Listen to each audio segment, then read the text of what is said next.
బీసీలకు 42% రిజర్వేషన్లు కావాలని చెప్పేసి ఫైట్ చేస్తూ ఉంటే సుఖరాం నరసన్న ఇప్పటివరకు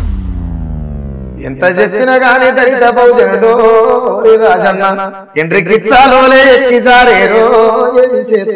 నీ కులం నీదేనా నా కులం నాదేనా ఎవరి కులం వానికి అయినప్పుడు అది బహుజనవాదం ఎట్లయితుంది ఈ రాజ్యం ఖరాబ్ అవుతున్నదంటే కుల సంఘ నాయకులు ఎవరిని అడుగుతుర్రు అంటున్నా నేను అంటే మీ నెత్తి మీద ఇంకో మిండేడోడు ఉన్నట్టు లెక్క సమాజంలో మిమ్మల్ని ప్రభావితం చేసినటువంటి గొప్ప మనిషి ఎవరు అని అంటే ఏం చెప్తారు ఈ భూమి మీద పుట్టినటువంటి మొగోడు ఎవడైనా సరే మిమ్మల్ని కళాకారుడు అంటే ఒప్పుకుంటారా పాట పాడితేనే అసెంబ్లీకి పోతా అనుకుంటే పాట పాడు అంటే రెడ్ స్టార్ సుఖరాం నరసయ్య గారికి నచ్చినటువంటి ఎర్ర జెండా పాట ఏంటిది 1,2,100,000 కానే కడుపున ఆకలి పోరై జీవితాలతో ఆటలు ఆడే యాజమానులనేదు రొట్టిన వాళ్ళు వర్గీకరణ సంబంధించినటువంటి అంశం జరుగుతున్నప్పుడు ఎవరిది కాదని పాడవాడు మనిషిని మనిషిగా చూడని మతతత్వపు చాడ మాదిగ జాతిని మద్దతు పలకబట్టే మందకృష్ణ మాదిగ సామాజిక వర్గం నుంచి వర్గీకరణ చేస్తంటే ఓట్లేస్తామని చెప్పి స్వయాన ఆయనే పోయి విశ్వరూపమంటూ నీ రూటు మార్చినావా జాతి పెద్ద దిక్కువు నువ్వు కాళ్ళను పడతావా వీళ్ళని మోస్తే తప్పేంది అనేది ప్రశ్న రాముని పేరు చెప్పి అన్నిటికీ లెక్కలు ఉంటాయి కదా అసెంబ్లీకి తీసుకెళ్లి పాటలు పాడించినటువంటి ఈ సమాజంలో అని చేస్తని అరిసి గోల పెడుతున్నావు నువ్వు ఆపాలేవురో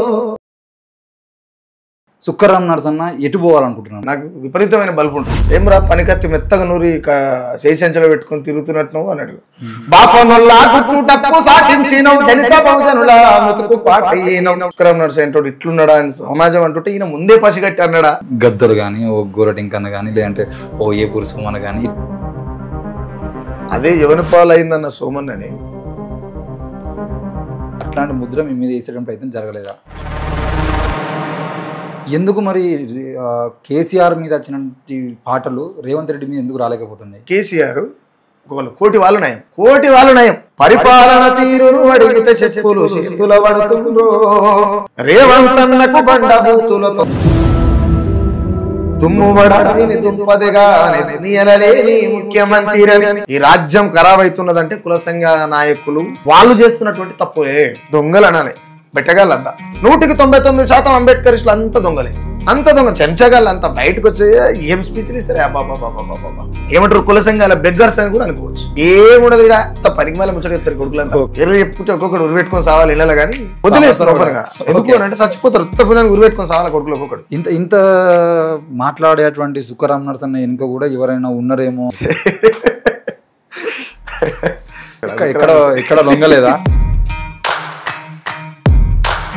హిందువులు అంటే ఎవరు ఆడోడాడు ఎవరు నీ మీద కాల్పులు జరిపినటువంటి చంద్రబాబు లేకపోతే గద్దారు ఎవరు గద్దారు కుమ్మడి విట్టలరావు ఎవరు నువ్వు పాటతో తట్టి లేపిన గుండెకు ప్రాణాలు తీసిన చంద్రబాబు రాజ్యహింస పెరుగుతున్నదో పేదోళ్ళ నెత్తురు ఒరిజినల్ పాట కాదు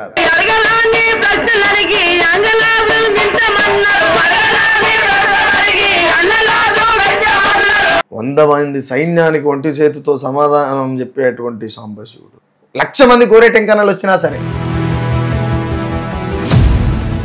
రాగాన్ని మించిన రాగం తీసే కొడుకోవడని భూమి మీద పుట్టిండా సుఖరాం నరసన్న గెలికితే ఎట్లుంటది అనేది అందరికి తెలిసిందే నక్కలెరగని బొక్కలుండవట నాయకులెరగని టెక్కులుండవట మిట్టపల్లి సురేందర్ మిట్టపల్లి అన్నపడలేక పెద్దగా ఐడియా లేదు ఎందుకో ఏడుస్తున్నావు ఏ పురుషమన్నా నీ మనసులున్న బాధ నాతో చెప్పారాదన్నా రసమై బాలకృష్ణ నాకు పెద్ద ఐడియా లేదు అన్ని మంది పాటలు పాడలేవు మీ పాటల్లో కష్టం ఎంత ఉన్న ఇష్టంగా పాటను ప్రజలకై పాడుతావో రావ నరసయ్య